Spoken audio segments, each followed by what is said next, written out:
Good evening. My name is Edward Sanshin Oberholzer. I'm the resident priest and guiding teacher at the Joseph Priestley Zen Sangha in Lewisburg, Pennsylvania. We're part of Empty Moon Zen. I watch my cat as he goes about his daily routine, and the story that I tell myself about him is that he acts wholly without a sense of self. When he eats, there is just eating driven by a sense of hunger. When he sleeps, there is just sleeping by drowsiness or perhaps boredom. When he stalks a mouse, there is just the awareness of a mouse and a drive to hunt.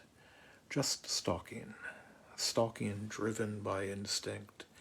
No stories, no construct of a self, just gliding through life, one step, one tail wag, one meow at a time.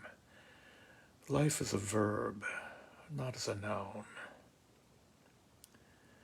Now, of course, this is a story I tell myself about his own lack of a story. No more his lack of the need for a story. He can get through the day without having to narrate what he does. But I find that this often applies to myself as well. Not always, and not constantly. I get in the car and drive the 20 miles to a doctor's appointment and catch myself halfway through the trip with no memory of having driven to that point, yet with the sense of having been in control, if not of my life, then at least of that car, just driving. So much of my life seems like that, not that it occurs passively, but that it occurs without the intervention of a self. It takes place unself-consciously, and, truth be told, that could be said for preparing this talk as well. Interestingly, this story of my cat, and let me allow him the name he has been given, Hobbes, a name that T.S. Eliot will tell you is only one of the 3 names of cats. Hobbes' story emerges embedded in the story of my own existence, my own separateness, a story I tell myself, but a story told and heard by whom? I catch myself at times throughout the day actively constructing a narrative, reciting what I do, speaking silently to friends and relatives who are not there, describing the countryside that presents itself, reliving conversations, rehearsing future conversations. I construct a narrative, and yet so much of my life is automatic. And of course, note that in telling this, I seem incapable of avoiding the use of the personal pronoun, that insidious self, the ego that Descartes felt he had pinned down. The one thing of which he was certain, the cogito, the I think, therefore I am. And if you'll forgive the loose use of the term, it brings to mind a koan from the Gateless Gate. Case 41. Bodhidharma pacifies the mind. Bodhidharma sat facing the wall. The second ancestor, Eka, stood outside in the snow, cut off his arm, and said, "Your disciple's mind has no peace as yet. I beg you, Master, please put it to rest." Bodhidharma said, "Bring me your mind, and I will put it to rest." The second ancestor said, "I have searched for my mind, but I cannot find it." Bodhidharma said, "I have completely put it to rest for you." It is no wonder that the second ancestor searched for and failed to find his own mind. The Buddha, in the Nikayas, noted 3 marks of existence: impermanence or anicca, suffering, dissatisfaction, or dukkha, and non-self, or anatta. In the Anatta Lakkhana Sutta, the Buddha taught, bhikkhus, form is not self. Were form self, then this form would not lead to affliction, and one could have it of form. Let my form be thus, let my form be not thus. And since form is not self, so it leads to affliction, and none can have it of form. Let my form be thus, let my form be not thus. Bhikkhus, feeling is not self. Bhikkhus, perception is not self. Determinations are not self. Consciousness is not self.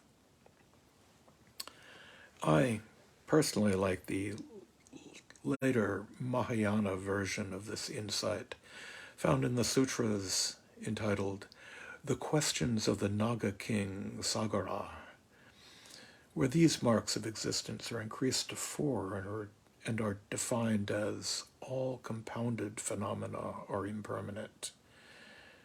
Anitya, all contaminated phenomena are without satisfaction. Dukkha, all phenomena are without self. Anatman, nirvana is peace. Santi. Now, while nagas are not cats, though in the best of all possible worlds they should be, they are aquatic serpents and are credited with holding the Buddha's teachings until mankind was ready to receive them, and they could be safely given to Nagarjuna. We carry this non-self through in Zen, self-nature, that is, no nature, as Hakuin sings to us in the Zazen Wasan, the Song of Zazen.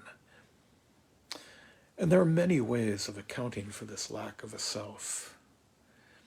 If you look closely, as did our second ancestor Eka, what you will find is a collection of forms, of emotions, of thoughts, of feelings, of skandhas, heaps, but no abiding self. I like how Alasdair MacIntyre, most emphatically not a Buddhist, once pointed out that the problem with Descartes' cogito, the I think therefore I am, is that he should have stopped with just thinking. Not I think, just thinking, just thought, not unlike my cat's eating, not unlike my driving mindlessly but attentively to a doctor's appointment.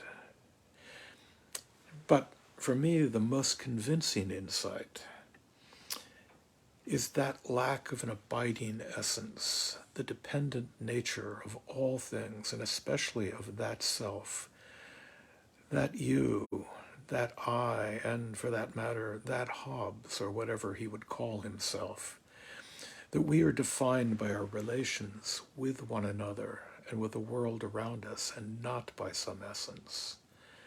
I am the sum of my interactions with you, and with you, and with you, with my parents, with my wife, my brothers, my children, my friends, teachers, co-workers, the thoughts I find written down, the ideas that I overhear, the air that I breathe, the trees under whose shade I sit, and yes, with Hobbes.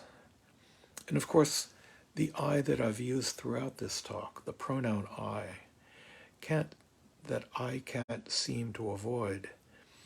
That convenient fiction of a self is just that, a fiction, a part of conventional reality, a relative reality that is just the flip side of that coin, the other side of which is emptiness. Both at once, that coin so infinitely thin that the two sides are just the one side. Form is no other than emptiness, Emptiness, no other than form. Form itself is emptiness. Emptiness itself is form. The two truths of the Dharma, the relative and the absolute.